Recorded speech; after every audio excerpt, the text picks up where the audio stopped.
Boa tarde a todos e todas. Aqui fala Rodrigo Maia, Relações com Investidores da Gerdau.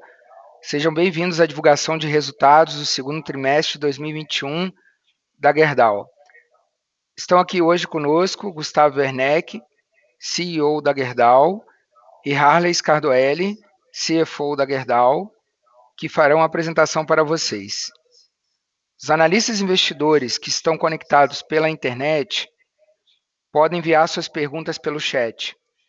Os que optaram pela conexão ONI também terão a oportunidade de fazer suas perguntas ao final da apresentação. Salientamos que eventuais declarações que possam ser feitas durante esta videoconferência relativas às perspectivas dos negócios da Gerdau, projeções e metas operacionais e financeiras, constituem-se meras previsões baseadas nas expectativas da administração em relação ao futuro da empresa. Embora a Gerdau acredite que seus comentários estejam baseados em premissas razoáveis, não há garantia de que eventos futuros não afetem esta avaliação. Gostaria agora de passar a palavra ao Gustavo Werneck. Por favor, Gustavo, pode iniciar a apresentação. Bom, boa tarde a todas e a todos. Quero iniciar dando as boas-vindas a cada um de vocês ao nosso encontro de divulgação de resultados da Gerdau, referente ao segundo trimestre de 2021. Espero que vocês continuem bem, com saúde, enfrentando estes tempos difíceis da melhor forma possível. Conforme o Rodrigo comentou, participa também dessa apresentação o nosso CFO, o Harley Scardoelli. E para nós dois é sempre uma satisfação conversar com vocês sobre o nosso desempenho trimestral e esclarecer possíveis dúvidas e questões que possam surgir ao longo da nossa apresentação. O Scardoelli vai começar falando sobre os destaques dos resultados gerais do trimestre e também sobre o desempenho das nossas operações. E daí, na sequência, eu vou compartilhar algumas informações sobre nossa jornada de sustentabilidade e comentar sobre os mercados em que estamos presentes. Daí, ao final, nós dois ficaremos disponíveis para conversar com vocês sobre algum ponto que vocês queiram explorar com mais detalhes. Então, Scardoelli, te passo a palavra e, por favor, dê prosseguimento aí à nossa apresentação.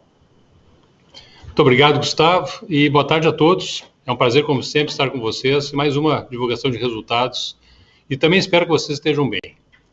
Vamos iniciar a apresentação dos resultados financeiros com os principais fatores que influenciaram o EBITDA consolidado da Gerdau, que saiu de 4,3 bilhões no primeiro trimestre deste ano para 5,9 bilhões no segundo trimestre de 2021.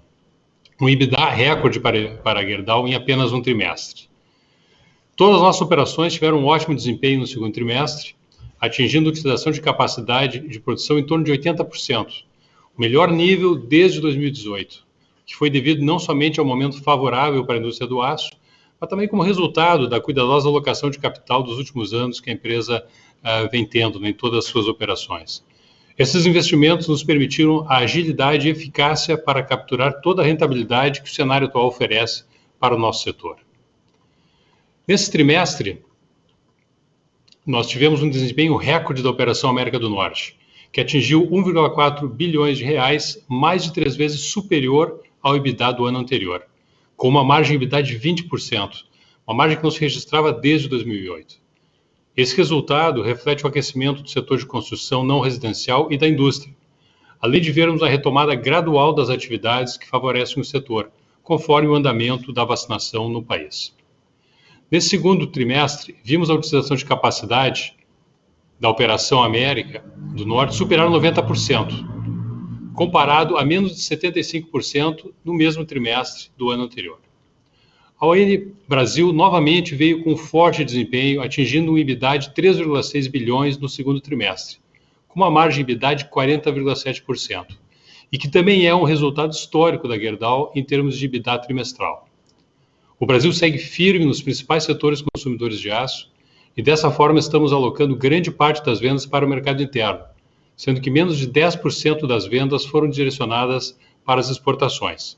Como vocês lembram, alguns anos atrás tínhamos entre 30% e 40% dos nossos volumes no Brasil sendo exportados. Não é o caso agora, a prioridade realmente é o mercado interno. Nesse segundo trimestre, vimos a utilização de capacidade da Operação Brasil, em termos de aço, superar 80%, comparado a cerca de 60% no mesmo trimestre do ano anterior. A Operação de Negócios América do Sul seguiu com um perfil similar à Operação de Negócios do Brasil, atingindo um EBITDA de 494 milhões, com margem de 38%. Essa operação também tem sido beneficiada pelo bom desempenho da construção civil, especialmente em países como o Peru. Na Argentina, tivemos restrições da produção no período, no segundo trimestre, resultante de desafios com a Covid-19 neste trimestre. Nossa produção já se encontra normalizada naquele país. Nesse segundo trimestre, vimos a utilização de capacidade de aço da Operação América do Sul próxima de 80%, comparado a cerca de 40% no mesmo trimestre no ano anterior. E por último, porém não menos importante, a nossa operação de aços especiais, que devido à retomada do setor automotivo no Brasil e nos Estados Unidos, voltou a desempenhar bem no segundo trimestre de 2021, gerando um EBITDA de 495 milhões de reais neste trimestre e uma margem EBITDA de 18,7%, quase 19% no trimestre. Estamos monitorando de perto a situação de abastecimento de semicondutores na indústria automotiva para ajustar a produção.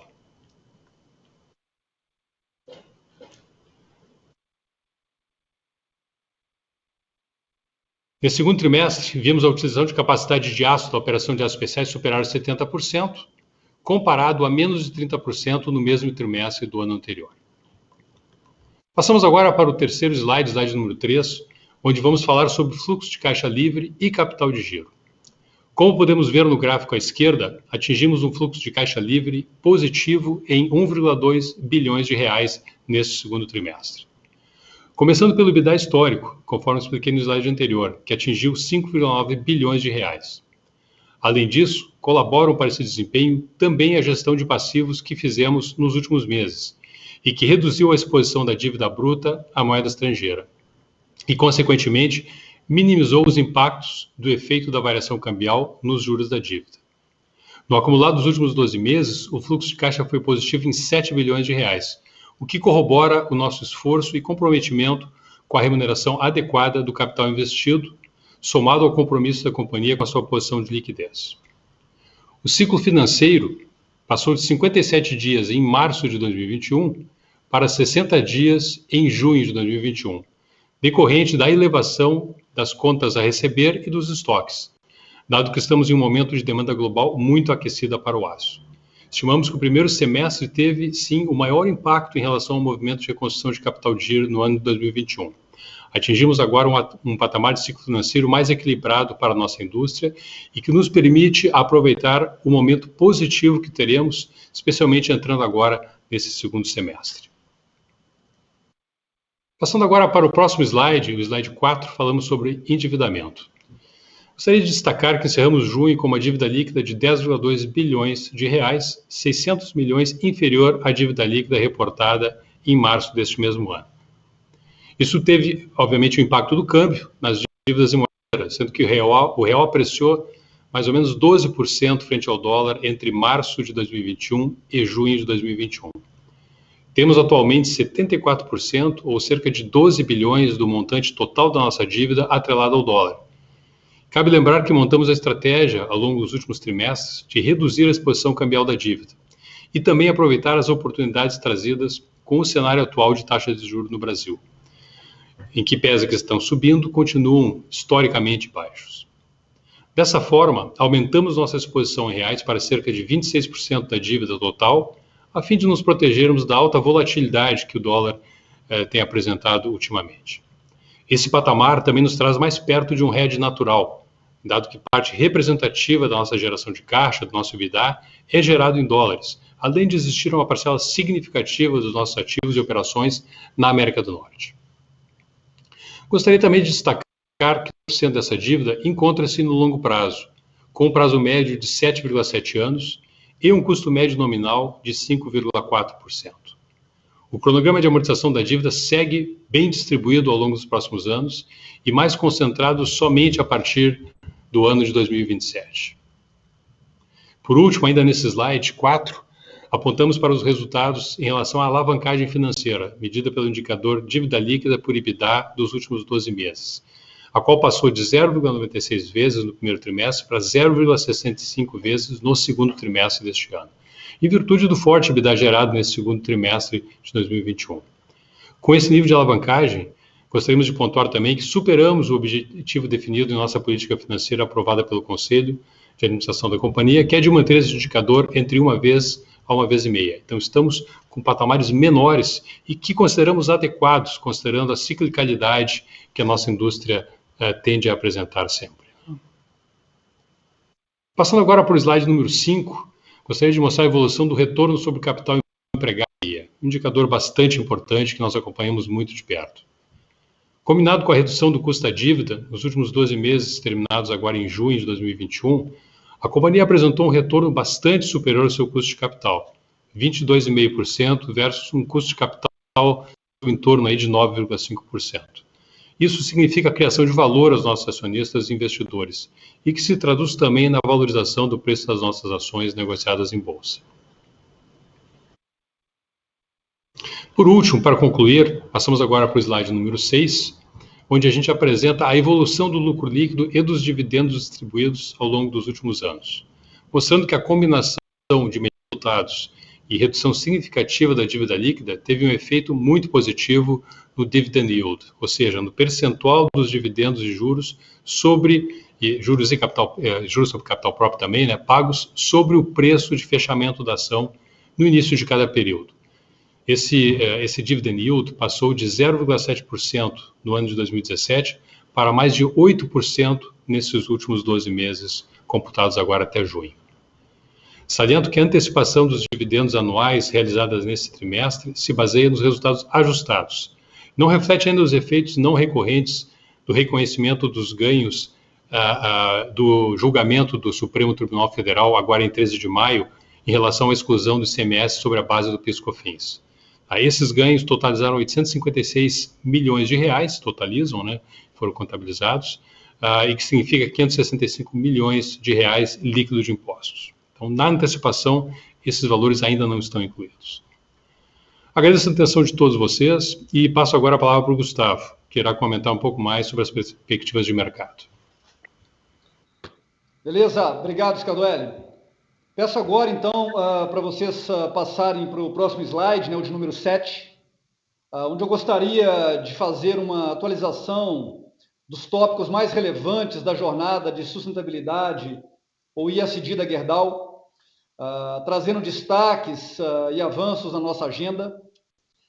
A temática da sustentabilidade é central na estratégia da Gerdau, e buscaremos dar cada vez mais espaço para esse tópico nas nossas conferências. Nesse sentido, eu destaco o nosso compromisso com a gestão sustentável dos recursos naturais e também o empenho em viabilizar formas renováveis de produção de energia. Anunciamos recentemente planos para o desenvolvimento de um parque fotovoltaico em Brasilândia de Minas, em Minas Gerais, em parceria com a Shell Brasil, chamado de Aquari. O parque fornecerá parte da energia limpa para as nossas usinas de produção no estado a partir de 2024. Esse projeto ele faz parte da nossa estratégia de buscar a autossuficiência energética, de encontrar energias mais limpas para acelerar o processo de descarbonização das nossas usinas, mas marca também o nosso ingresso na produção e gestão de parques de energia solar, dentro da estratégia de novos negócios da Gerdau Next. Eu ressalto também que no último ano emitimos metade da média global de gases do efeito estufa que a indústria do aço emitiu.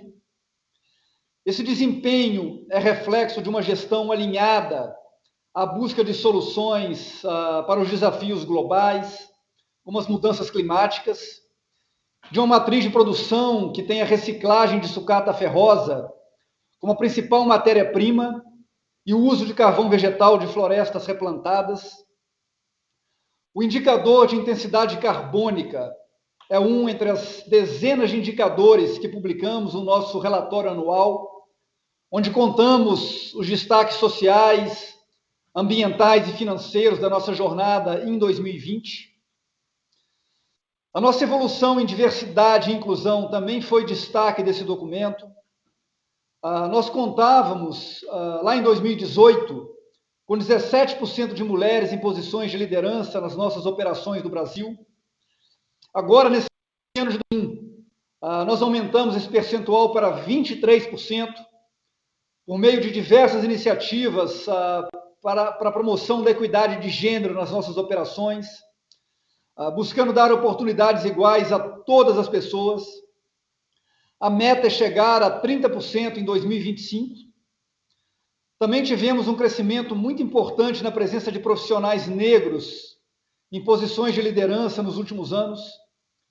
Eram apenas 16% em 2019 e agora são 26%, ou seja, 570 negros líderes, fruto da ampliação da participação de pessoas negras em todos os nossos programas internos de formação de líderes e também nos programas de trainee e estágio. Ainda temos, claro, um longo caminho a percorrer, principalmente em relação à alta liderança, mas entendemos que a inclusão é uma jornada e, passo a passo, alcançaremos um ambiente cada vez mais diverso e inclusivo. Recentemente, inclusive, assinamos o Pacto de Promoção da Equidade Racial, que servirá como um guia para as empresas interessadas em atender as demandas por mais equidade, incentivando a adoção de ações afirmativas e investimentos sociais, com o intuito de melhorar a educação pública e a formação de profissionais negros no país. Estimulados pela transformação cultural que estamos vivenciando, seguimos avançando na incorporação da agenda ESG em nossas decisões de negócios, de forma a tornar a empresa ainda mais sustentável do que já tem sido nos seus 120 anos de história, completados no início desse ano. Bom, vamos agora para o próximo slide, onde eu gostaria de falar sobre os mercados em que a Gerdau atua, e também dar uma passada pelas perspectivas da indústria do aço para os próximos meses. Eu vou começar aqui destacando, os volumes da nossa operação de negócios na América do Norte, que devem se manter em patamares elevados no terceiro trimestre, com uma forte entrada de pedidos. Atualmente, o nosso backlog de pedidos nos Estados Unidos equivale a cerca de 100 dias, principalmente resultado da recuperação da economia no país e também da forte atividade de todos os setores consumidores de aço, em especial a indústria da construção. Um ponto importante é que os níveis de confiança do consumidor no país seguem em crescimento, reforçando nossa visão otimista para os próximos meses. Por exemplo, o índice do Institute for Supply Management, que mede a atividade do setor de construção no país, ele atingiu em junho o valor de 57,1, que é o maior valor em quase 10 anos. O pacote de investimentos em infraestrutura, avaliado em 1 trilhão e 200 milhões de dólares, uma das prioridades do governo Biden, também segue nos deixando otimistas em relação ao mercado norte-americano no longo prazo, com a previsão de que esse pacote resulte na melhoria da competitividade futura da indústria norte-americana como um todo e uma demanda de aço adicional que estimamos de 2 a 5 milhões de toneladas por ano, dependendo da composição final do pacote e do tempo estimado de impacto na economia, que pode variar, na nossa visão, de 5 a 8 anos. Eu reforço que estamos muito bem posicionados para atender essa demanda crescente por aço proveniente desses novos projetos em infraestrutura. Vale ressaltar também que, nesse contexto, estamos avançando com o nosso plano estratégico para as nossas operações de aços longos nos Estados Unidos, com um foco muito forte em desempenho operacional, geração de valor para os clientes e também ampliação do portfólio de produtos, o que permitiu a operação registrar, no segundo trimestre, margens acima do patamar de 20% pela primeira vez desde o ano de 2008. Hoje, nossas plantas na América do Norte elas estão operando com nível de utilização de capacidade acima de 90%. E nesse contexto, nós concluímos recentemente a modernização e atualização tecnológica do laminador de aços estruturais e de perfis da unidade de Petersburg, no estado da Virgínia, que nos assegurará certamente elevar nossos níveis de produção e atender às diferentes necessidades dos nossos clientes ao longo dos próximos meses. Bem, eu vou falar agora sobre as nossas operações de aços especiais, vou começar pelos Estados Unidos também, onde a produção de veículos está em descompasso com o volume de vendas devido à escassez de chips no mercado. Estima-se que cerca de 1.500.000 unidades deixarão de ser produzidas no país por conta disso. No mundo como um todo, as montadoras projetam que deixarão de produzir mais de 4 milhões de unidades em função da falta de componentes. Mas as perspectivas que enxergamos para o mercado norte-americano são positivas, com uma projeção de crescimento de 45% da produção de veículos pesados este ano, na comparação anual, em função do aquecimento da economia como um todo, de uma melhora do setor de óleo e gás, uma vez que os chamados rig counts tiveram alta de 75% em junho, numa comparação anual. Também comento que a usina de Monroe, no estado do Michigan, teve seu processo de modernização e atualização tecnológica concluído, o que nos permitirá registrar um melhor desempenho em custos e oferta de produtos com maior valor agregado aos nossos clientes no mercado norte-americano. Aqui no Brasil, por sua vez, apesar do impacto da escassez de chips no setor automotivo, que fez com que cerca de 230 mil veículos tenham deixado de serem fabricados entre janeiro e agosto desse ano, a demanda por aços especiais segue firme, tanto para veículos leves quanto para veículos pesados, puxado por oportunidades no mercado interno e pelo redirecionamento de volumes dos nossos clientes para o exterior.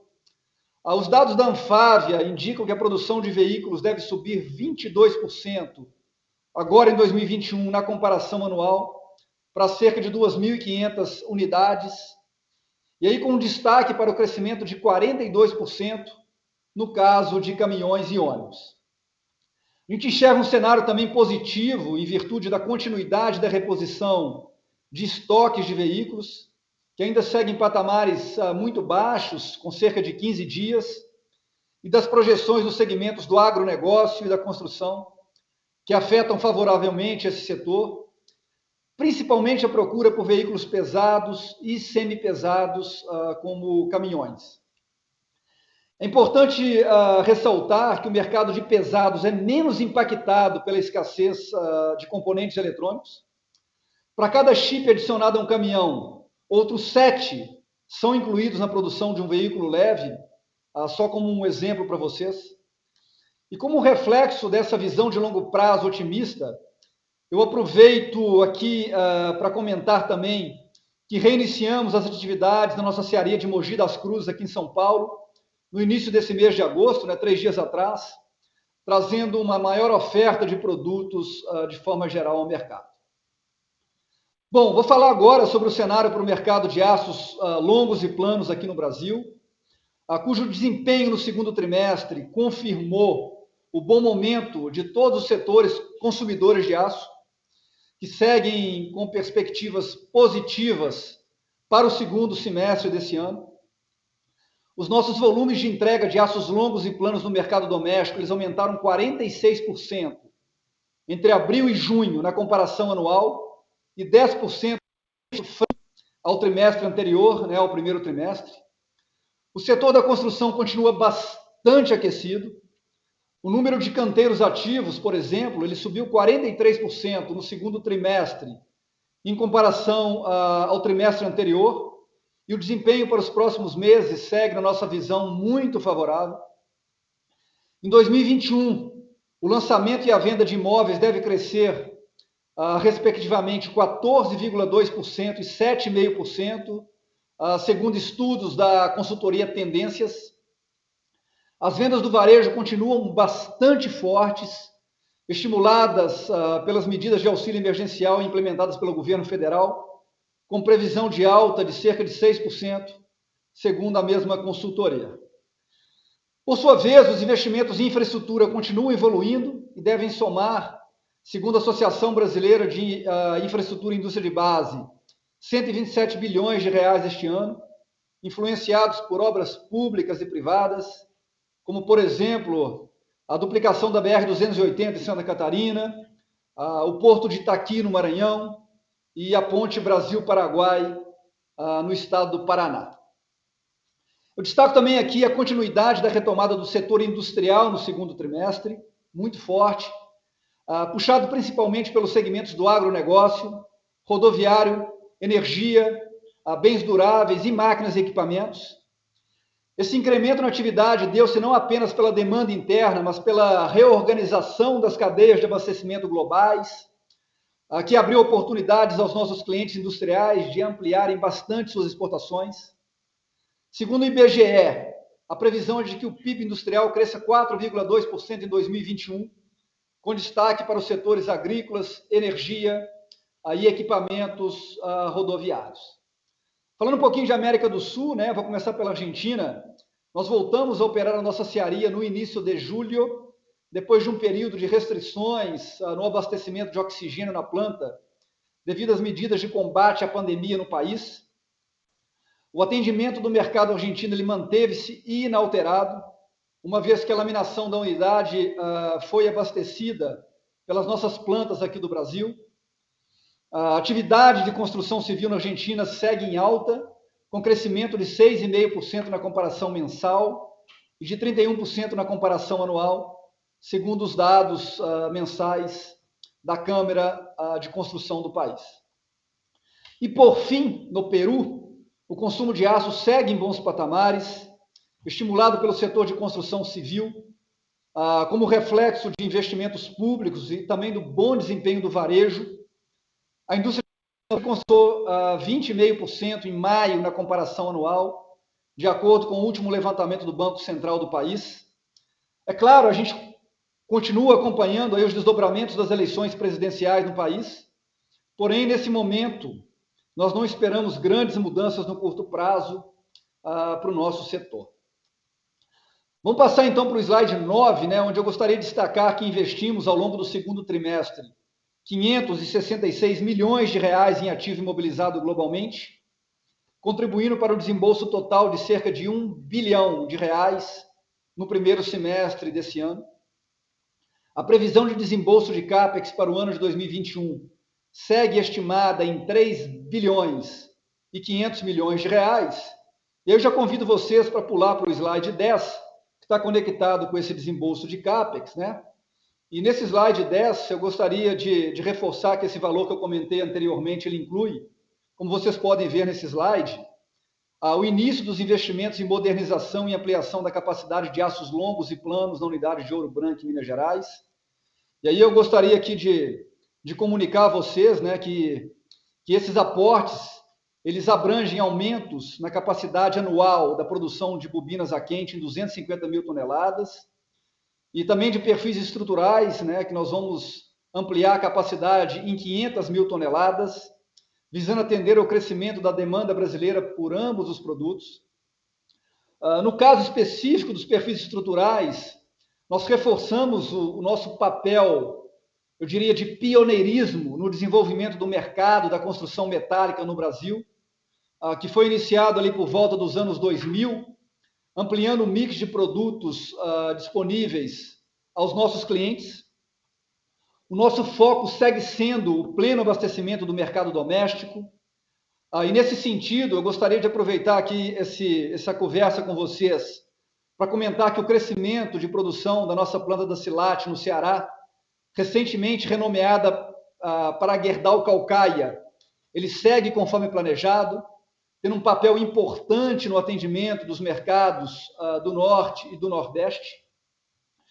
Além disso, nós reiniciamos agora, no final de julho, as operações de uma das nossas linhas de laminação de vergalhões, barras e perfis na nossa unidade da Cozígua, no Rio de Janeiro, depois de 7 anos hibernada, com o objetivo de atender a demanda elevada dos setores de construção, indústria e também da distribuição.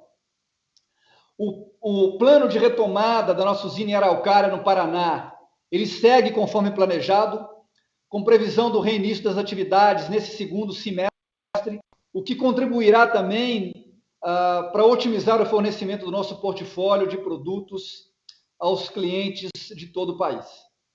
Então, gostaria aqui rapidamente de agradecer a atenção de todas e todos para ouvirem essas explicações iniciais.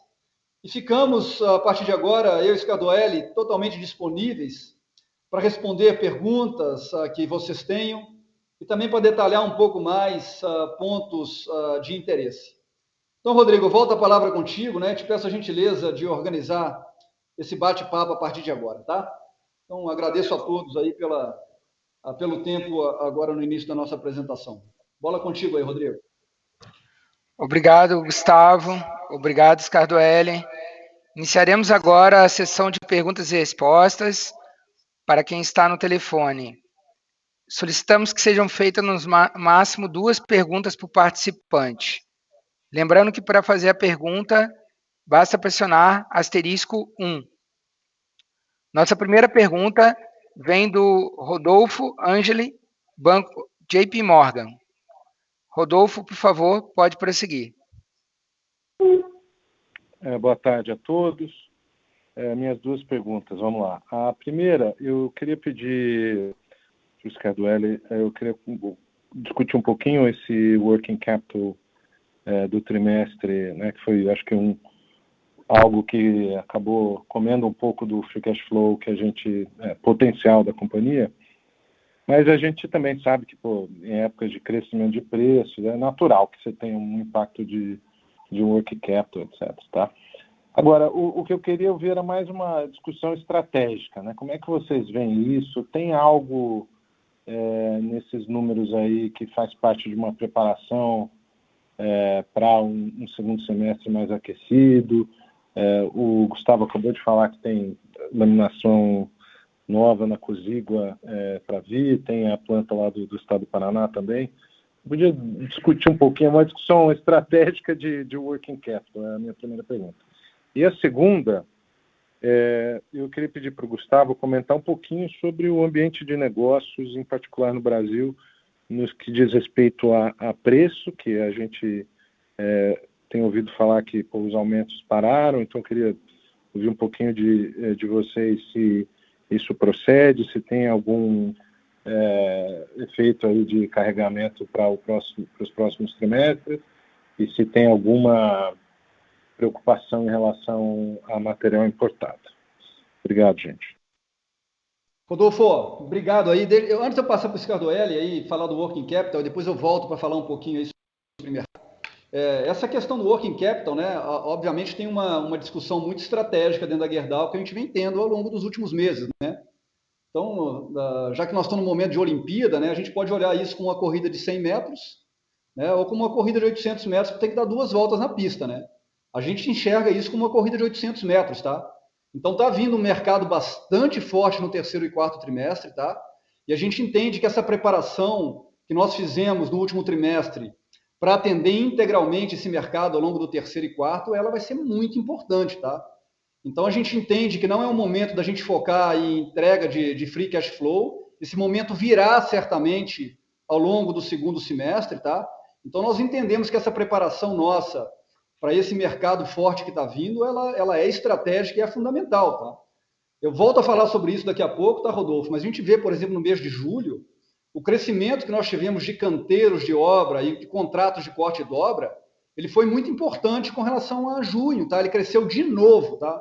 Então, essa decisão de voltar com a Cozígua, o laminador que é de vergalhão, que a gente coloca 360 mil toneladas no mercado, ele vai ser muito fundamental, no nosso ponto de vista, da gente entregar um EBITDA bastante forte no terceiro e no quarto, tá? Eu deixo o Scardoelli dar um pouco mais de informação sobre isso e volto no mercado, mas certamente teve uma discussão muito estratégica aqui ao longo dos últimos meses, para a gente se preparar para atender esse mercado. Mas, Scardoelli, eu te passo a palavra aí, para tu detalhar um pouco mais, tá? E aí eu volto para falar sobre mercado, preços, ambiente de negócio, tá? Tá bom, tá ótimo. Boa tarde, Rodolfo. Realmente, esses pontos que o Gustavo já começou a mencionar são pontos importantes, tá, para ter uma avaliação realmente um pouquinho mais estratégica desse aspecto aí de capital de giro, né? E antes de entrar nesses pontos também, sempre mencionando, né, que esse primeiro semestre que nós tivemos na Gerdau, em termos de free cash flow, foi o melhor free cash flow num semestre aí dos últimos 8, talvez anos, né? Então foi muito forte, diferentemente de outros anos, onde tradicionalmente também, se a gente olhar 8 anos para trás, a Gerdau, por exemplo, no primeiro trimestre sempre teve um free cash flow negativo, ou seja, o aspecto de reconstrução de capital de giro, que normalmente acontece no início do ano, em relação ao final do ano, foi tão impactante que o free cash flow se tornou negativo no início do ano para depois se tornar positivo ao longo, né, dos outros trimestres. Não foi o caso esse ano, nós começamos com o primeiro trimestre já com free cash flow positivo e continuamos com ele positivo, né, no segundo trimestre. Então, o free cash flow para o ano, realmente, ele não nos preocupa, ele está muito, muito bom, muito forte, e a tendência é para o segundo semestre a gente realmente já partir de um nível de capital de giro otimizado, tá, e não ter mais essa necessidade de reconstruir capital de giro, tá? Mas indo um pouquinho para o aspecto estratégico, né? Ou seja, a gente realmente estamos com o mercado bastante demandado, todas as nossas operações, estamos nos preparando para atender esse terceiro e quarto trimestre, tá? Que serão muito fortes, tá? Nós temos aí uma sinalização aí de crescimento de demanda, né? Retomada de mercado doméstico, então nós temos muitas oportunidades aí também, né? Outro ponto é que nós somos líderes de mercado em muitos segmentos, né? Então a gente sempre segue com um compromisso aí de atender esses nossos mercados de forma plena, né? E com um ótimo nível de serviço. E para isso tem que ter realmente um capital de giro adequado, né? Sempre foi um diferencial dos nossos negócios, né? Então a gente tem que ter os estoques necessários para garantir isso para os nossos clientes, né?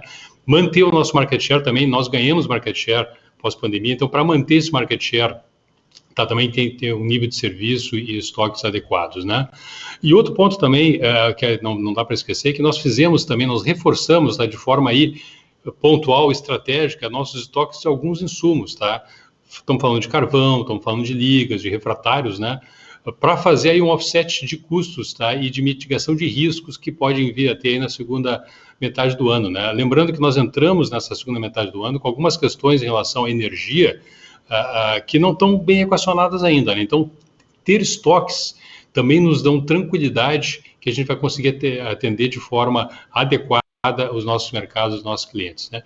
E por último, também o ponto que o Gustavo mencionou, que também não é importante colocar, nós também estamos nos ajustando para a nossa produção para essa demanda mais forte que a gente está vendo. Então, estamos trazendo de volta o laminador de vergalhões aí na Cosigo, estamos trazendo de volta a seria de Araucária, nós já reiniciamos a seria de Mogi, tá? Nós temos a nossa laminação nova lá no Nordeste, né, que a gente chama de Gerdau Calcaia, né, que era a antiga Celate. Então, isso também precisa de estoque, então precisa de capital de giro para que essas operações consigam atender de forma adequada, tá?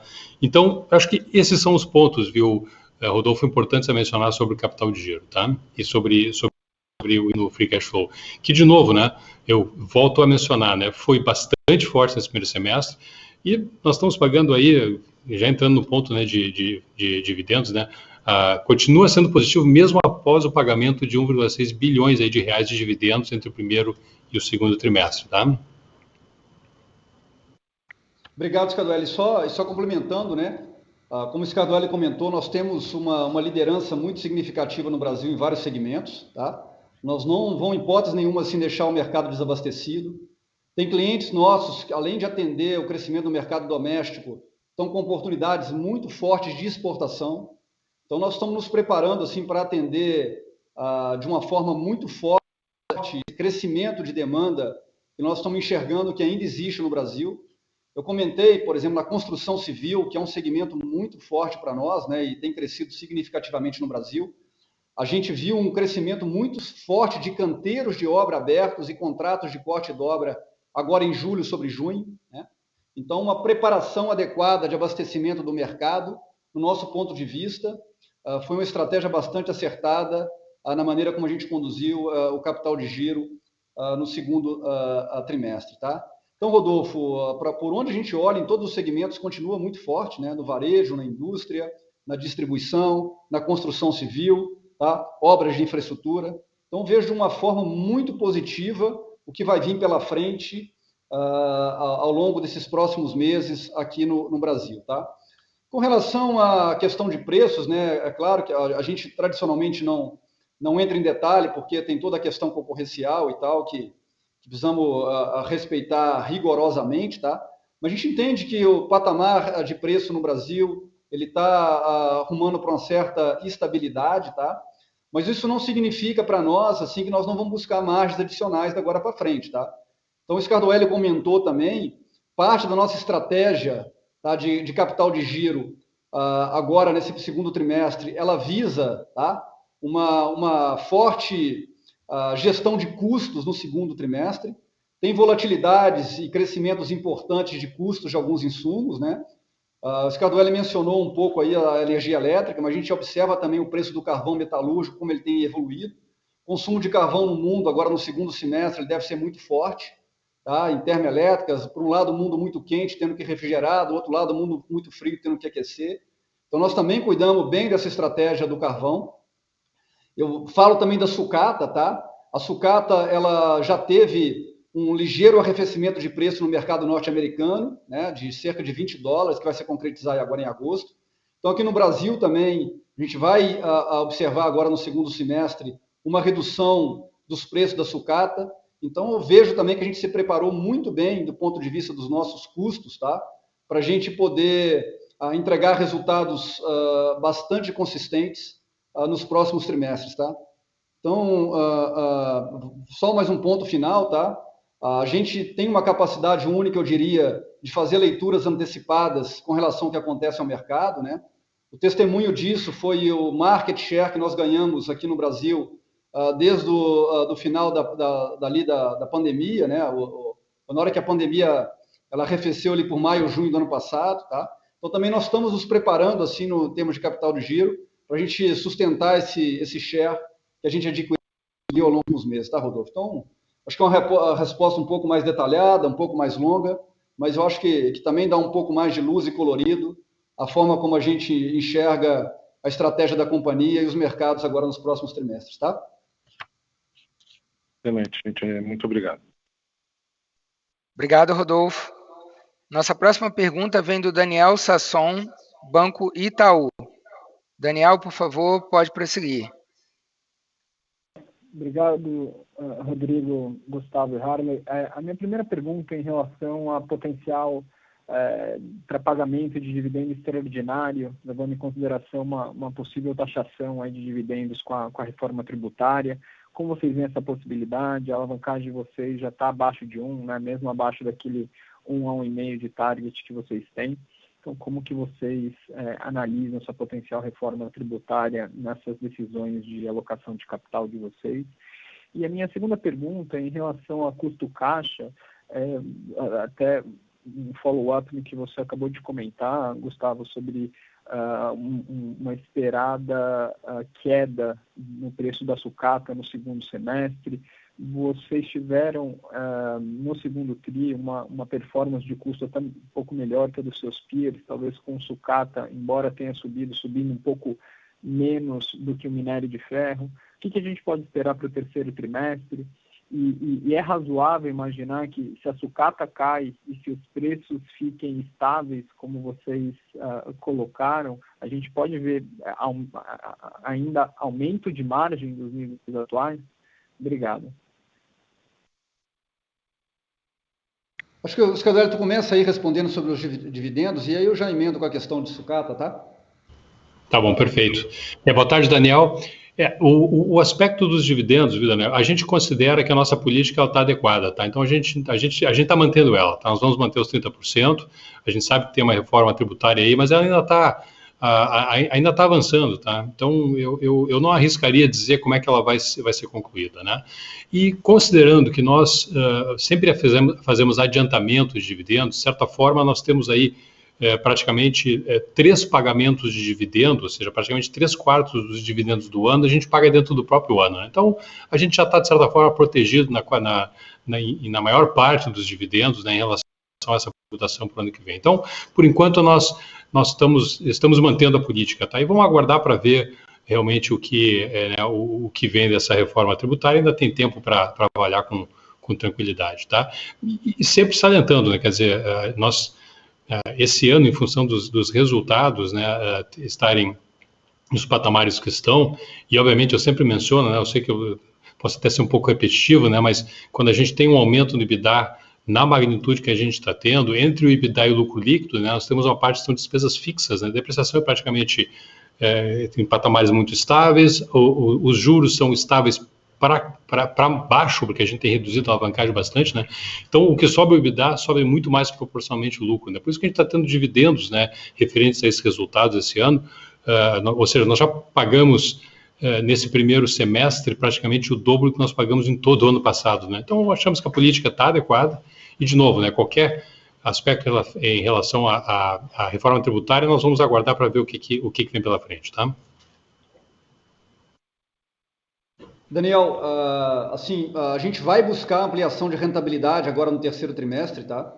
Nós temos uma posição única, eu diria, aqui no Brasil, através das rotas de produção flexíveis que nós temos para buscar essa competitividade adicional em custos, né? A gente vê uma volatilidade, assim, e vai continuar tendo volatilidades, assim, de preços de sucata no mercado internacional aqui no Brasil também. E nós temos essa capacidade de navegar bem nessas volatilidades e aí nessas janelas de oportunidade, a gente buscar reduções de custo adicional. A gente não acredita numa redução consistente de demanda no mundo, porém as ofertas de exportação elas estão reduzindo, né? Tanto de China quanto de Rússia, né? E outro aspecto muito relevante para ser considerado do ponto de vista de sucata é que a busca cada vez maior por redução de emissões de gases de efeito estufa, ela vai tocar, assim, a busca maior por sucata ao longo dos próximos anos, né? Uma forma rápida de reduzir a emissão de gás de efeito estufa numa produção de aço é substituir o minério e o carvão por sucata. Então, a sucata vai continuar demandada no mundo. Então, a gente acredita que nesse patamar no patamar de preço com essa demanda de sucata, os preços vão se sustentar. Então, eu diria que o nome do jogo agora para buscar rentabilidade no segundo semestre é uma boa gestão de custos.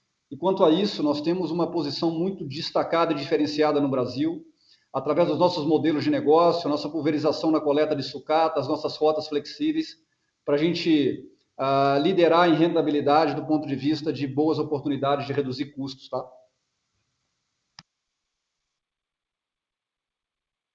Excelente, obrigado. Obrigado, Daniel.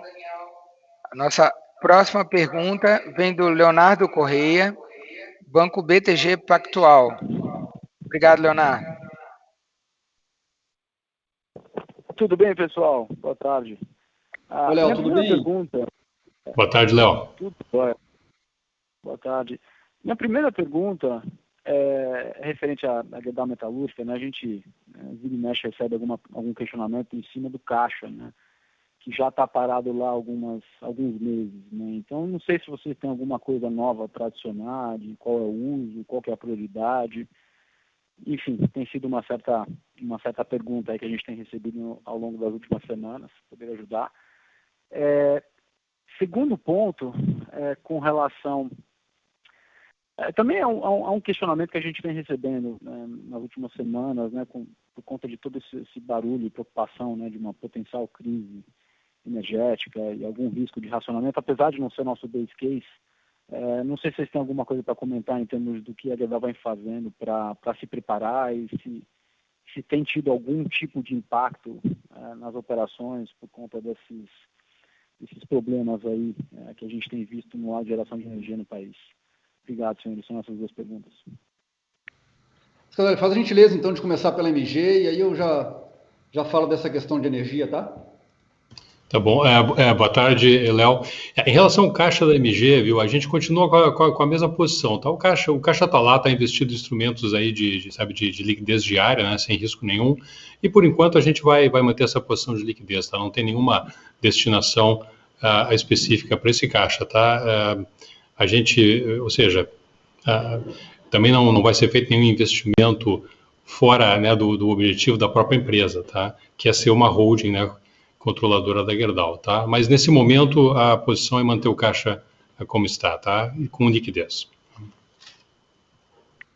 Léo, com relação à energia, tá? No tema demanda, tá? Eu diria que nós estamos pouco expostos, tá? Então, Ouro Branco tem uma autogeração de 70%. A gente tem uma autogeração através da nossa hidrelétrica de Dona Francisca, no sul do país, tá? Então, a gente está no mercado spot, basicamente, nessas novas capacidades que nós adicionamos recentemente, tá? E com relação à questão da demanda, eu acho que nós fizemos também bem o nosso dever de casa, tá? De colocar um pouco mais de estoque, como foi comentado, tá? Para a gente atender integralmente o mercado, né? Então, nós estamos muito bem preparados, eu diria, nessa gestão de risco de energia, a gente acompanha isso muito de perto, tá? Do ponto de vista, então, de custos, né? Eu acho que a gente está também bem protegido, né? Com contratos de longo prazo, né? Com essa autogeração que a gente tem, e ficamos somente com essa questão aí de novas capacidades, como a gente comentou da L1 da Cosígua, tá? Que ela fica no curto prazo dependente do mercado spot. Então, acho que o tema da energia ele está muito bem gerido, a gente está muito bem preparado para enfrentar qualquer que seja o cenário ao longo desse próximo período aí de crise hídrica, tá? Tá ótimo, obrigado. Obrigado, Léo. Nossa próxima pergunta vem de Rafael Barcelos, do Banco Santander. Rafael, pode prosseguir. Boa tarde a todos, parabéns pelos resultados. Minha primeira pergunta é mais um follow-up da primeira pergunta sobre demanda. Eu gostaria de saber como é que hoje está a representatividade aí do varejo da construção civil, né, na carteira da Unidade Brasil, né? Já foi no passado 1/3, recentemente chegou a 2/3, queria saber como é que está atualmente, e também sobre nível de estoques na cadeia que vocês estão vendo. E a segunda pergunta seria mais aí, de novo, sobre a alocação de capital, né? Quando a gente olha aí a política financeira da empresa, né, acho que a primeira métrica aí seria dívida líquida EBITDA, né, entre uma vez e meia, acho que nessa métrica a empresa está bem confortável, mas a segunda seria um limite de dívida bruta, né, de 12 bi de reais, né, versus o atual de 15, perto de 15 que vocês estão hoje. Então, eu queria entender se esse nível de 12, né, da política ainda é o nível que a empresa vai perseguir antes de discutir aí a alocação de capital, ou esse número deveria ser atualizado, né? E nesse sentido, queria entender de vocês mais aí como que está hoje essa discussão de alocação de capital na empresa. Obrigado. Obrigado, Rafael. Deixa eu falar da demanda aí dos estoques e o Scaduelli conclui a resposta, tá?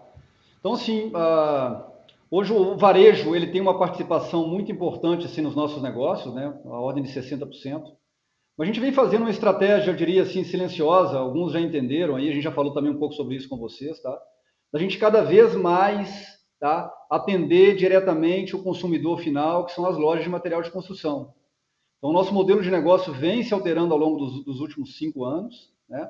De uma forma muito significativa, eu diria nos últimos 2 ou 3. Então, a nossa capacidade de atender esse consumidor final, né?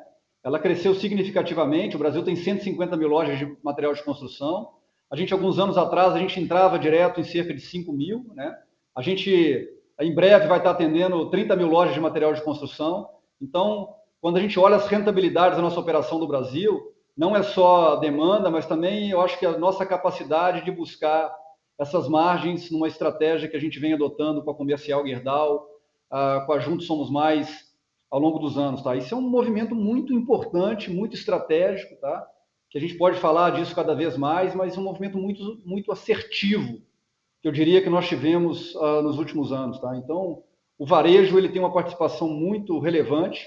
O varejo da construção ele continua muito forte, né? O mercado de autoconstrução ele continua demandando muito os produtos que nós desenvolvemos ao longo do tempo para atender esse mercado, né? A parte de telas, de colunas, de pontos para autoconstrução, um mercado muito, muito relevante, muito importante para nós. E com relação aos estoques, viu, Rafael, eles vêm se recuperando, tá? Os estoques hoje na cadeia estão próximos de um patamar histórico, né? Mas o que a gente percebe nesse momento, né, é que existe uma tendência no segmento de concreto armado, tá? essa demanda ela cresceu mais ainda nos últimos 2 meses, tá?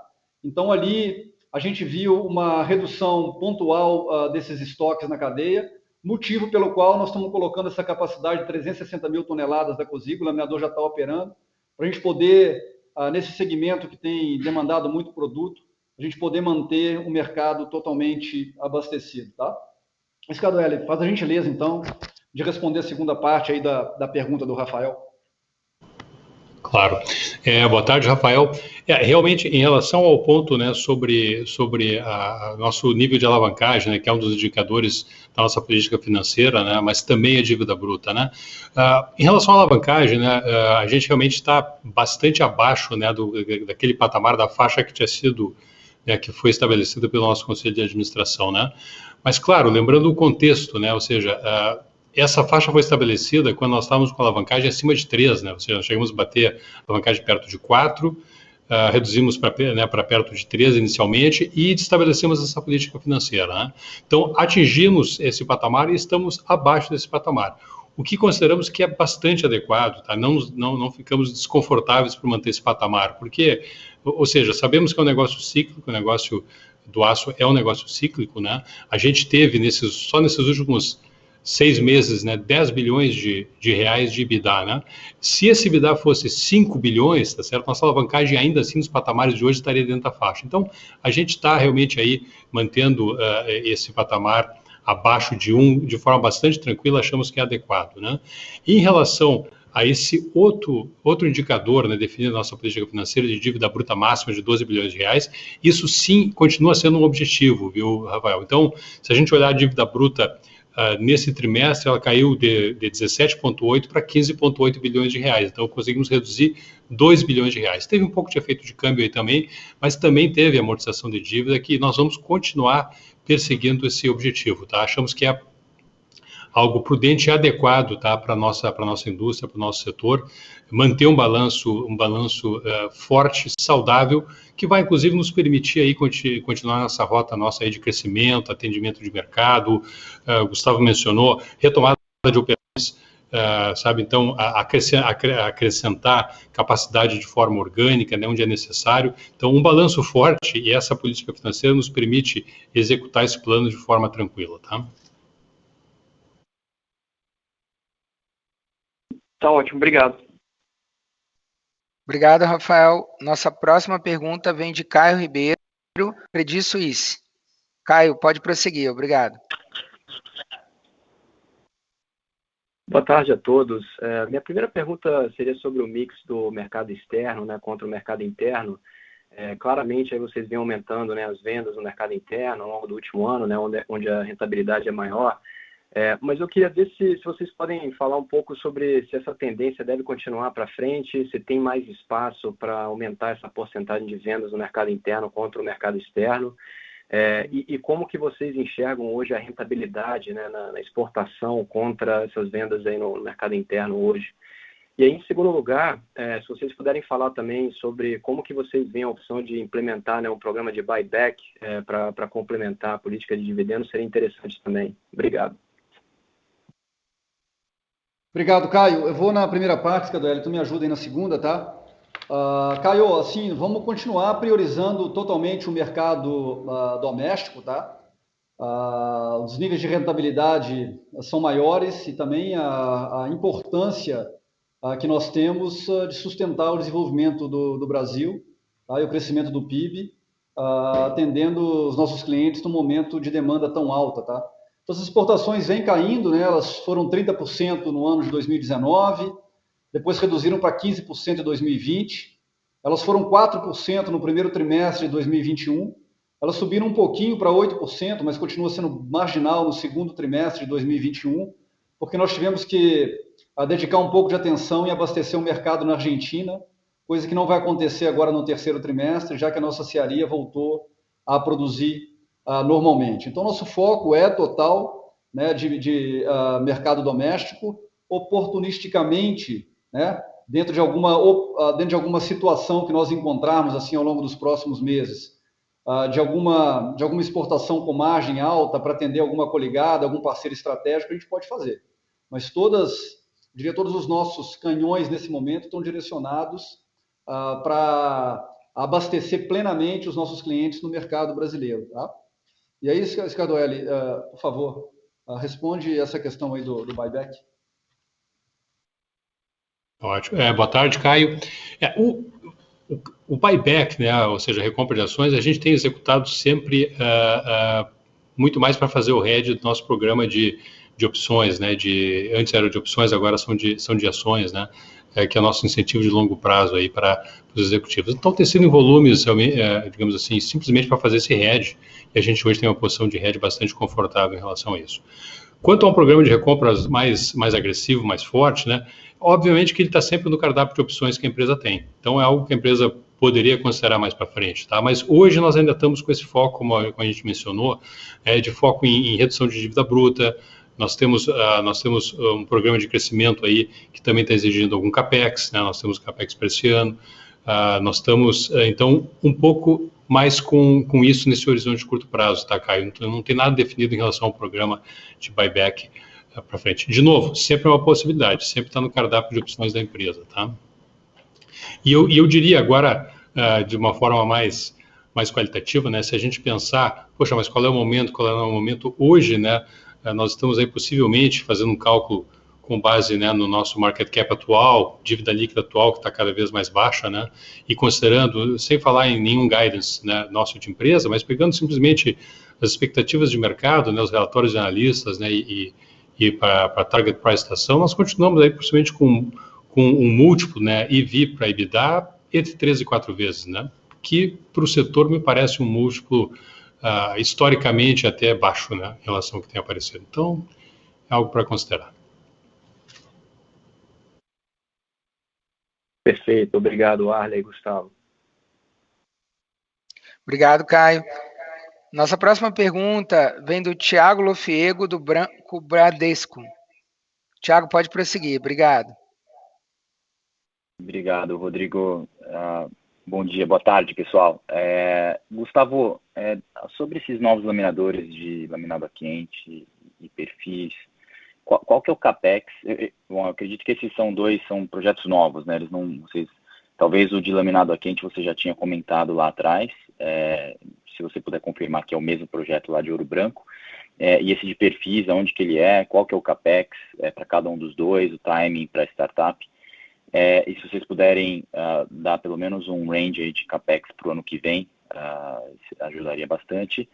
E a segunda pergunta, Gustavo, qual que é o setor que te preocupa hoje do lado da demanda, né? Onde que você tem um pouco menos de conforto, porque o seu discurso de fato está bastante bullish, né, para a demanda Brasil. Aonde que você vê um pouco mais de risco, olhando para o segundo semestre? Se eu puder uma terceira pergunta, Estados Unidos, metal spread, no terceiro TRI, a gente deve esperar uma expansão ainda do metal spread, a gente tem observado aí o preço de sucata caindo, e o preço de aço ainda não, né? Então, só para entender um pouco a cabeça de vocês. Obrigado. Bom, Thiago, aí. Bom, assim, CAPEX, né? A gente vai continuar sendo bastante conservador assim, nas nossas aprovações de CAPEX, tá? Então, a gente vai investir naqueles segmentos assim, que são core para Gerdau, aqueles investimentos que realmente tragam um retorno de capital adequado, tá? Então, a gente tem debatido muito isso aí, tá? No nosso dia a dia. Então, essas duas decisões de investimento, elas são muito importantes, assim, são duas linhas de produtos que estão muito relacionadas, assim, às nossas rentabilidades atuais e futuras. Essa ampliação da produção de bobinas a quente, ela é em Ouro Branco, a gente já vinha falando realmente sobre isso, né? Então, a gente construiu um laminador de bobinas a quente, um laminador de chapas grossas faz alguns anos, e a gente tem sido muito feliz, assim, com esses dois laminadores. A gente está com um laminador de bobinas a quente completamente lotado já faz algum tempo, e a gente entende que está no momento da gente ampliar essa produção. A gente tem um braço estratégico, que é a Comercial Gerdau, que ela tem condição de distribuir facilmente essa produção adicional, trazendo um nível de rentabilidade muito, muito relevante para a companhia.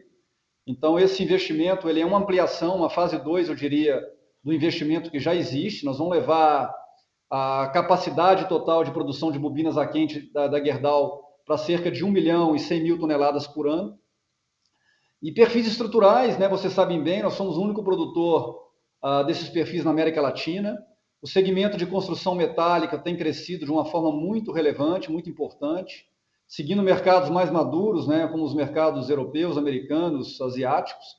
Cada vez mais a gente vai ver a utilização de perfis metálicos, tanto para cima do solo quanto para baixo, né, nas estacas metálicas. E, então, essa decisão de ampliar a nossa capacidade de produção, nós vamos chegar também, assim como o BQ, a 1.100.000 toneladas por ano. Esse laminador será em ouro branco, tá? Então, ele vai estar lado a lado com o laminador de perfis estruturais já existentes. Esse início do CAPEX esse ano, tá? Esse valor está dentro do CAPEX total já divulgado pela companhia. Tá? A gente vai divulgar aí no momento adequado qual vai ser o fluxo de desembolso desse CAPEX ao longo dos próximos anos, mas ele não vai comprometer o nosso nível de endividamento, né? A gente tem sido bastante rígido e uma ideia assim de CAPEX total, tá, Thiago, desses investimentos, tá? Uma ordem de grandeza de um investimento desse do BQ, cerca de 200 milhões de dólares, tá? E um investimento de um laminador de perfis estruturais como esse, também como ordem de grandeza, tá? Cerca de 300 de dólares, tá? Então, acho que eu respondo aí a primeira parte, tá, Thiago? Aonde eu não estou tão otimista com relação aos próximos meses é exatamente no setor automotivo, devido à falta de componentes, né? A gente acompanha isso muito de perto. A gente entende que esse mercado de componentes eletrônicos e chips, de forma geral, ele não vai se regularizar no mundo no curto prazo, né? A gente tem essa grande vantagem que eu comentei no meu discurso, né, que o mercado de pesados, os caminhões, ônibus, ele demanda menos componentes eletrônicos, é um mercado muito importante para nós, mas esse é o segmento, eu diria, que nós vamos acompanhar com mais atenção, já que os segmentos do lado de longos e planos, eles estão todos muito fortes, assim, a gente não vê nenhum sinal de arrefecimento de demanda. E bom, Thiago, falar dos Estados Unidos, né, que eu acho que foi um destaque muito importante, né? A gente vem debatendo isso aí com vocês ao longo do tempo, né? Vocês se lembram o compromisso que nós assumimos aí de virar margens EBITDA nos Estados Unidos em 2 dígitos, né? Fizemos muito bem o dever de casa, alcançamos 10% de margem EBITDA. Nós passamos pela primeira vez desde 2008 com margens EBITDA acima de 20%, tá? Esses spreads metálicos vão se ampliar, Thiago, ao longo do terceiro trimestre, tá? Então a gente tem não só, eu diria, conseguido comprar sucata nos Estados Unidos assim de uma forma bastante competitiva, mas também a gente, ao longo desses últimos anos, a gente tornou essa operação, do ponto de vista de custos, do ponto de vista de atendimento aos clientes, de portfólio de produtos, muito mais competitiva do que era atrás. Então, ali nos Estados Unidos, assim, eu acho que nós fizemos o nosso dever de casa muito bem feito. Nós estamos numa posição muito relevante para atender o mercado no curto prazo e capturar margens EBITDA ainda maiores, né? O spread metálico, como eu comentei, vai ampliar, mas também a gente vê com bastante otimismo a nossa capacidade de servir o mercado com um pacote de infraestrutura que eu acredito nos próximos dias será aprovado integralmente pelo Senado americano. Isso vai se traduzir não só numa demanda de curto prazo, mas o mercado norte-americano, depois desse pacote de infraestrutura, ficará muito mais competitivo, demandará mais aço no longo prazo.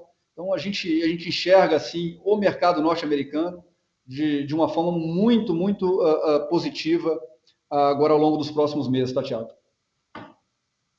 Obrigado, Gustavo. Se eu puder fazer um follow-up bem rápido aqui sobre essa questão dos Estados Unidos, você vê potencial pressão de custo de sucata na medida que novas capacidades de aço startam nos Estados Unidos, mesmo que sejam capacidades, né, de planos, elas vão consumir sucata, né? Então, como é que é a sua cabeça para o metal spread, assim, pensando nos próximos 12 meses, né? Você vê uma compressão?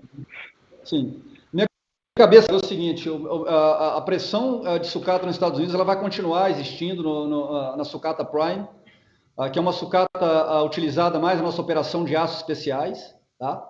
Não é à toa que nós concluímos esse investimento importante na nossa usina de Monroe para a gente poder, de alguma forma, mitigar essa pressão de preço na sucata Prime com custos de transformação mais competitivos, tá? Mas a gente não vê uma pressão tão grande na sucata de obsolescência, né, que é a sucata utilizada na nossa operação de longos. Então, ali eu acho que tem todos os elementos para a gente fazer essa operação ficar ainda mais competitiva. Tá? Você vê nesse momento nos Estados Unidos, né, foi comentado aqui durante a call, essa perspectiva de uma redução de sucata nos Estados Unidos. Nós estamos falando dessa sucata de obsolescência. Tá? Na sucata Prime não tem nenhuma perspectiva, muito pelo contrário. Né? Existe hoje uma demanda por essa sucata no mercado norte-americano bem acima da oferta. Tá? Perfeito. Obrigado, Gustavo. Obrigado, Thiago. Nossa próxima pergunta vem de Eduardo Bordalo, do Banco Morgan Stanley. Eduardo, pode prosseguir. Obrigado. Obrigado, Rodrigo. Boa tarde, pessoal. Só voltando aqui, se vocês puderem comentar de novo qual que é o CAPEX da linha de estruturais. Cortou aqui na hora, eu não consegui pegar. E também, se vocês conseguissem dar uma ideia de qual seria o EBITDA adicional dessas duas novas linhas, né, tanto de bobina quente quanto de perfil estrutural, ajudaria a gente. E aí, por fim, também, se vocês não veem nenhum risco dessa capacidade nova entrando no mercado e causando algum tipo de pressão em preço quando essa capacidade entrar. Obrigado. Eduardo, eu vou te falar um pouquinho do CAPEX, aí, relembrar o número, tá? Deixa o Scardoelli, ele fala aí do EBITDA adicional, tá? E essa questão de como é que essas capacidades se encaixam no longo prazo, eu falo também, tá? Então, vou falar das duas primeiras partes aí, né, do CAPEX novamente, das capacidades. É isso, Scardoelli, tu fala um pouco sobre EBITDA adicional que essas capacidades poderiam acrescentar nos nossos negócios, tá?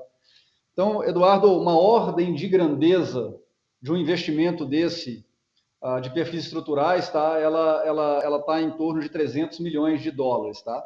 Como eu comentei, ela cabe, ela já está dentro dos desembolsos previstos para esse ano, não haverá qualquer aumento de desembolso, tá? Nós temos sido, sim, muito cautelosos, tá, em colocar capacidades nas geografias onde a gente opera, capacidades que não causem volatilidades adicionais, tá? Então, tu pega o bobinas, acho que nós estamos colocando esse investimento num momento muito adequado, né? Nós fomos muito felizes assim nos investimentos de planos que nós fizemos até então. O BQ, como eu comentei, ele opera já cheio há muito tempo, e o laminador de chapas grossas ele vai ter um ano assim extraordinário, né? Então, o mercado que logo depois da entrada desse laminador, ele caiu bastante, né? Ficou em torno de 500 mil toneladas. Esse ano ele vai fechar acima de 1.100.000 toneladas, uma recuperação bastante forte. Nós temos uma posição muito privilegiada em termos de qualidade de produto, nesse momento de market share, para a gente atender esse mercado. Tá? Então, a gente chegou à conclusão que é o momento da gente dar um próximo passo em planos no Brasil, com a colocação dessa capacidade. E se a gente tivesse já essa capacidade hoje, ela seria integralmente distribuída ao mercado através da Comercial Gerdau. Então, a gente entende que do nosso ponto de vista, tá, é uma forma da gente colocar um investimento com baixo risco para a Gerdau, né, que não vai causar grandes transtornos também em termos de capacidade instalada no Brasil, já que no momento que ele for entrar esse investimento, ali por volta de 2023, 2024, o Brasil terá uma demanda acima do que nós vemos hoje. Tá? Da mesma forma, o laminador de perfis estruturais, né, um investimento que a gente fez há alguns anos, né, um segmento de produto muito relevante, né, a gente observa fortemente, no mundo como um todo, o crescimento da construção metálica. Tá? Então, isso vai acontecer no Brasil também, como já acontece nas economias mais maduras. O crescimento da utilização de perfis metálicos ele vem também através da Gerdau Next, né, com a nossa empresa chamada G2 Base, cada vez mais atuando junto aos nossos clientes para fornecer soluções de fundações.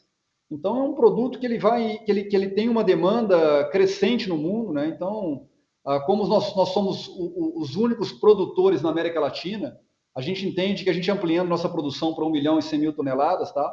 Ela vai só fortalecer o nosso posicionamento que já existe no fornecimento de boas soluções ambientalmente mais limpas para a construção no Brasil. Te passo, Scardoelli, para talvez tu elaborar um pouco aí a questão do EBITDA adicional com esses novos investimentos, tá?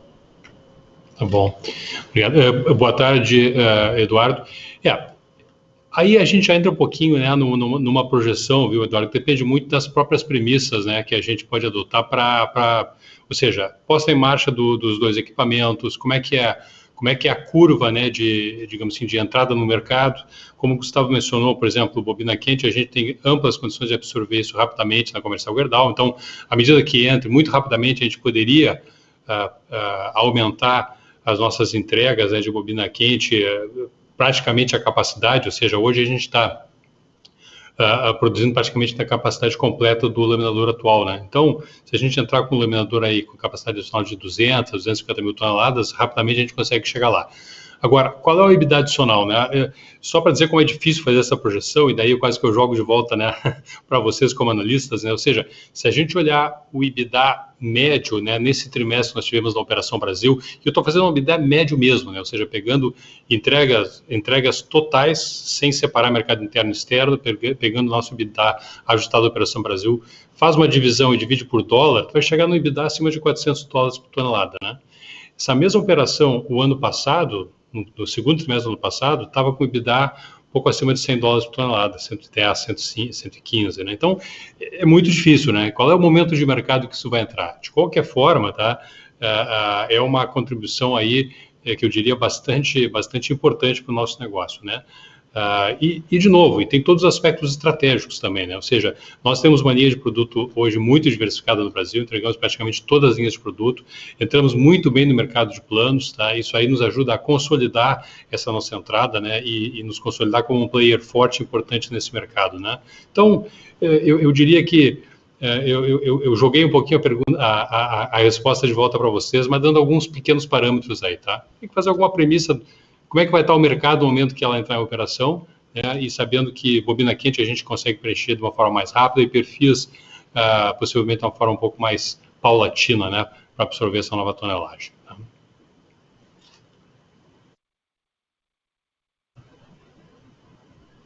Obrigado, Eduardo. Nossa próxima pergunta vem do Andreas Bockenhausen, Banco UBS, e será feita em inglês. Por favor, Andreas, pode prosseguir.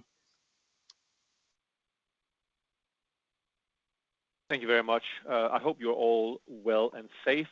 Just a quick question on scrap. Just wanted to follow up with one question. Obviously, there's been a lot of talk about scrap tightness. You obviously mentioned prime scrap getting tight in the US. Some people believe that obsolete scrap will get tight as well. Obviously, we're seeing anybody anywhere in the world adding capacity, which is EAF capacity, consuming more scrap. So it definitely looks like a tighter scrap market going forward. Do you have any plans on how to kind of alleviate that tightness? Are you thinking about vertically integrating down the supply chain to secure more scrap through buying scrap yards? Are you able to reduce your prime scrap usage, via DRI or HBI or another metallic? So that's basically the question. What is your overall metallic outlook on raw materials? Obrigado, Andreas. O Andreas está perguntando qual a estratégia da Gerdau para o mercado atual de sucata, uma vez que pode ser esperado alguma redução nesse mercado nos Estados Unidos, também globalmente, e como que a Gerdau está pensando em atuar nesse mercado em termos, inclusive, de verticalização, se ela está procurando, com isso, adquirir, inclusive, pátios de sucata ou alguma estratégia similar para poder fazer frente a esse mercado de sucata mais restrito que a gente deve observar nos próximos anos. Obrigado. Obrigado, Andrés. Obrigado, Rodrigo, aí pela tradução, tá? Essa pergunta é muito relevante, né? Porque a gente já observa há algum tempo mudanças estruturais no mundo do aço, né? Então, acho que quando a gente modela assim como é que será o desempenho das empresas do setor nos próximos 10 anos, certamente existem mudanças estruturais muito significativas quando a gente compara com os últimos 10 anos, tá? Eu acho que o setor do aço, de forma geral, né, em especial a Gerdau, pelo posicionamento estratégico que ela tem, a gente terá condição nos próximos 10 anos, tá, de ter um mercado aí tem um mundo do aço com rentabilidades maiores do que houve nos últimos 10, tá?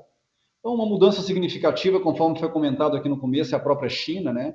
A China reduzindo a sua capacidade produtiva, um foco muito forte de atendimento do mercado doméstico chinês, redução das exportações e também um foco muito forte na redução de emissão de gases de efeito estufa, né?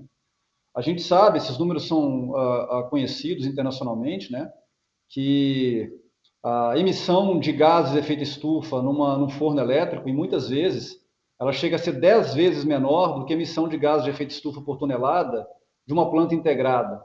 Então, certamente vai haver uma busca ao longo dos próximos anos, olhando no curto prazo e a ausência de tecnologias disruptivas para reduzir drasticamente a emissão de gases de efeito estufa numa planta integrada, a busca por sucata e por fornos EAF, né, como o Andrés comentou.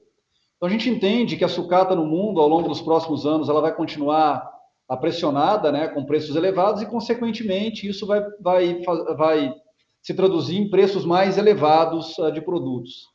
No nosso ponto de vista, isso não é uma coisa que apareceu agora, tá? A gente já compreende isso há bastante tempo, né? Eu me lembro, talvez uns 2 anos atrás, aqui em conversas que eu tive com vocês, né? Eu relatava idas nossas, assim, na China e observando em detalhe o que acontecia.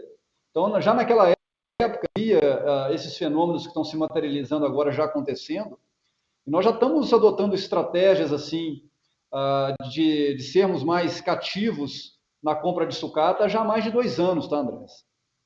Então, aqui no Brasil, a gente fortaleceu muito a nossa compra de sucata, né? Nos Estados Unidos também a gente tem avançado, tá?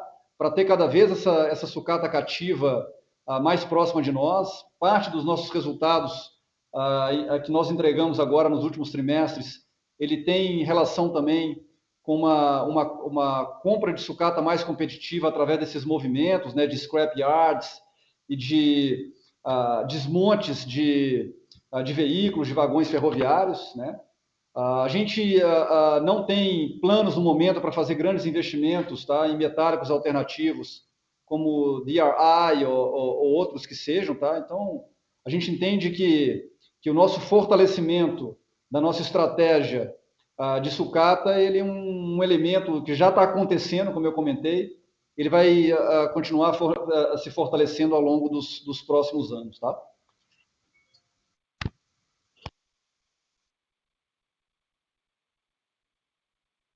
Obrigado, Andrés. Thank you. Bom, nossa próxima pergunta vem da internet e aproveito para agradecer os mais de 400 participantes aí via internet hoje conosco. A primeira pergunta vem de Ítrio Neto, da Valor Cíclico Casa de Investimentos. Com a demanda do setor de bens de capital, especialmente energia renovável, óleo e gás e saneamento, como vocês veem esse mercado no Brasil e nos Estados Unidos? Quais os prognósticos da empresa, a estratégia para esse mercado de energia e saneamento? Obrigado.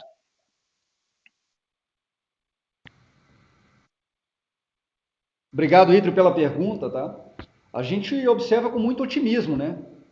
Então, no mercado norte-americano, né, já no curto prazo, mesmo antes da aprovação final do Infrastructure Bill, do pacote de infraestrutura do governo Biden, a demanda por aço para esse segmento já está muito forte, né? Então, nos Estados Unidos, segmentos de energia renovável, os warehouses de Amazon, eles têm crescido substancialmente, né?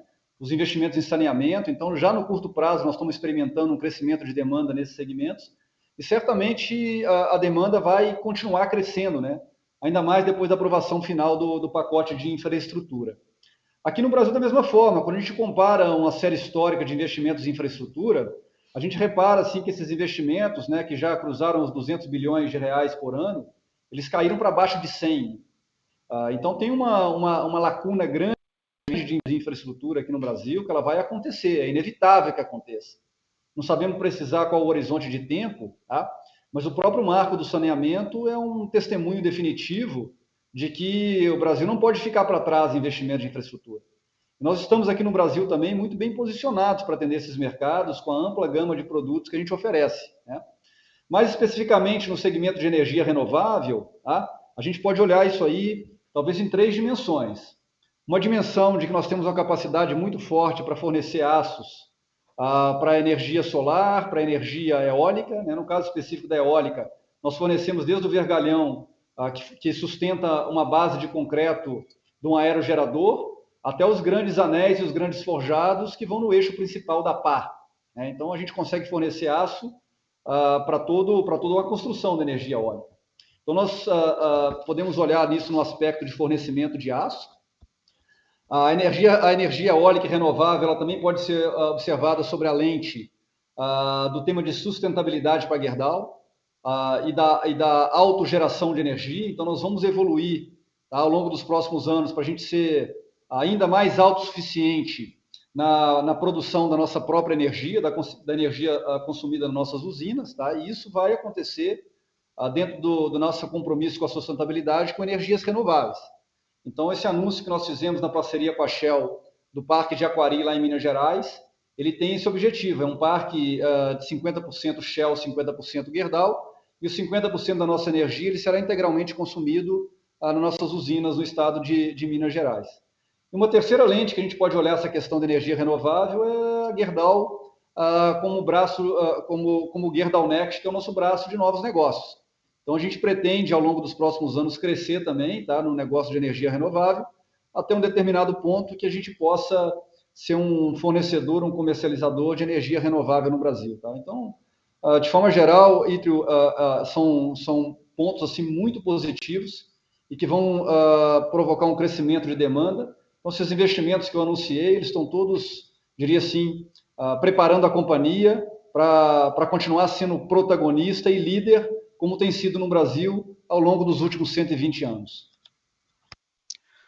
Obrigado, Gustavo. Próxima pergunta, Rafael Chacur, SFA Investimentos. Primeiramente, parabéns pelos resultados.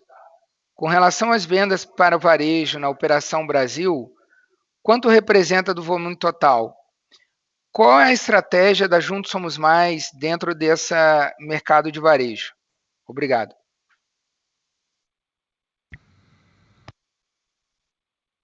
Ô, Rafael, obrigado pela tua pergunta, tá? O varejo da construção civil no Brasil, ele tem uma participação bastante relevante, né? Como eu comentei aí há pouco, né? Ele passou aí dos 50%, tá?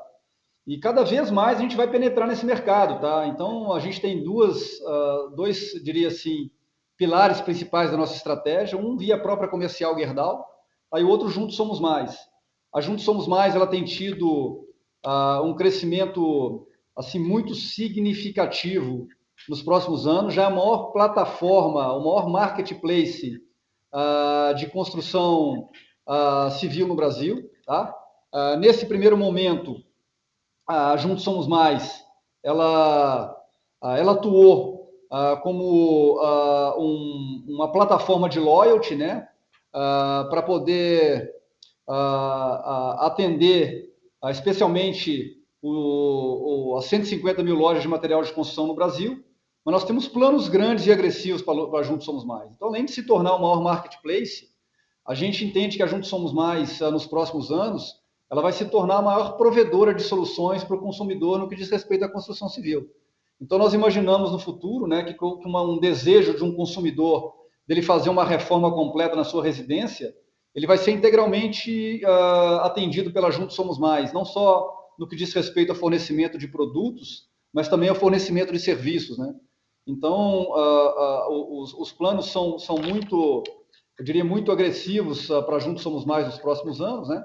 E a Juntos Somos Mais tem sido um canal muito interessante para que cada vez mais a gente possa atingir o consumidor final, como eu comentei, né? O Brasil tem 150 mil lojas de material de construção, e antes da Juntos Somos Mais, nós vendíamos para cerca de 5 mil lojas de material de construção, porque havia um passo antes da loja de material de construção, que era o distribuidor intermediário, onde a gente atendia. Com a Juntos Somos Mais, a gente está penetrando assim, fortemente no consumidor final, nas lojas, né? E a gente saiu de 4, 5 mil lojas para, como eu comentei, a gente vai atingir em breve 30 mil lojas de material de construção, que a gente vende diretamente da comercial Gerdau, tá? Então, além de toda essa questão da demanda, eu vejo que que isso está diretamente relacionado às estratégias de fortalecimento, tanto da parte de sucata e flexibilidade de rota, como eu comentei, quanto também não só da capacidade ou da capilaridade para atender o mercado, mas a gente quer, como eu já vim falando também, ser um grande provedor de soluções para as lojas de material de construção e para o consumidor final. Obrigado, Gustavo. A nossa última pergunta vem do Vitor For Sale Cap. Que inovações estão sendo implementadas no segmento de perfis estruturais? Pode explanar um pouco como a Gerdau está vendo esse mercado no Brasil? Obrigado. Eventuais novas perguntas que vierem, o time de RI estará à disposição para responder após a divulgação. Bom, Vitor, obrigado pela pergunta, tá? De forma resumida, eu diria que as inovações, elas vêm em dois grandes pilares, tá? O primeiro é inovação no próprio produto em si, tá? Então, nós temos uma tecnologia de ponta, assim, na nossa usina de Ouro Branco, tá? Então, são perfis cada vez mais resistentes à corrosão, perfis com capacidade de carga cada vez maiores, perfis que podem ser aplicados, assim, em situações extremas, né? Como por exemplo, atividades de alto mar, atividades marinhas, né? Então, a qualidade em si, intrínseca do produto, a gente tem feito evoluções, eu diria, bastante importantes ao longo dos últimos anos, tá? Não só no segmento de perfis estruturais, mas também no segmento de planos, como eu comentei, tá? Aí temos também a inovação de modelos de negócio, né? Então, a Gerdau, há alguns anos, ela comercializava o perfil estrutural para nossos clientes poderem fazer, por exemplo, a fundação de seus empreendimentos, né, que sejam industriais ou comerciais, tá? E nós passamos algum tempo, né, já alguns anos, através da criação de uma nova empresa dentro da Gerdau Next, né, chamada G2 Base, a gente entregar soluções completas para os nossos clientes. Então, ao invés da gente vender o perfil, a gente entrega uma solução. Então, o cliente compra uma solução de fundação da Gerdau. A gente entende que isso é um ganha-ganha, agrega valor para os dois lados, né, que por um lado a gente passa a agregar serviço dentro da rentabilidade dos nossos negócios, e na perspectiva do cliente, tá? Ele consegue, através da história vencedora de 120 anos da Gerdau, ele comprar uma solução completa para o empreendimento dele, né? E aí se traduz isso em redução de custos, né? Em redução de prazos de entrega. Então, essas inovações estão muito presentes no dia a dia, né? Não só no segmento de perfis estruturais, mas em tudo que a gente faz. A Gerdau tem passado por transformações muito significativas, nós somos uma empresa cada vez mais moderna, cada vez mais digital e muito preparadas para criar valor não só para os nossos clientes, mas para a sociedade como um todo, nessa criação dos próximos 120 anos da nossa história, tá, Vitor? Obrigado pela pergunta. Obrigado, Gustavo. Encerramos nesse momento a sessão de perguntas e respostas. Agradeço a todas as investidoras e investidores que participaram hoje conosco e gostaria de passar agora a palavra final para o Gustavo. Obrigado, Gustavo Scardoelli.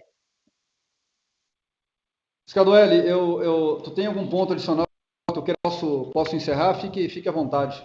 Não, por favor, Gustavo. Só agradecer a presença de todos, né? Tá bom, então gostaria assim, de mais uma vez agradecer a participação de todas e todos nesse nosso encontro. Como sempre, um enorme prazer conversar com vocês. A gente continua totalmente disponível, né? Não só eu, Scardoelli, toda a equipe de RI, sob a gestão do Rodrigo, para atender perguntas, demandas adicionais, né? Eu já quero também aproveitar aqui no meu encerramento para deixar o convite para vocês participarem da nossa próxima divulgação de resultados referente ao terceiro trimestre de 2021, que será no dia 27 de outubro. Então, muito obrigado a todos, um forte abraço e se cuidem.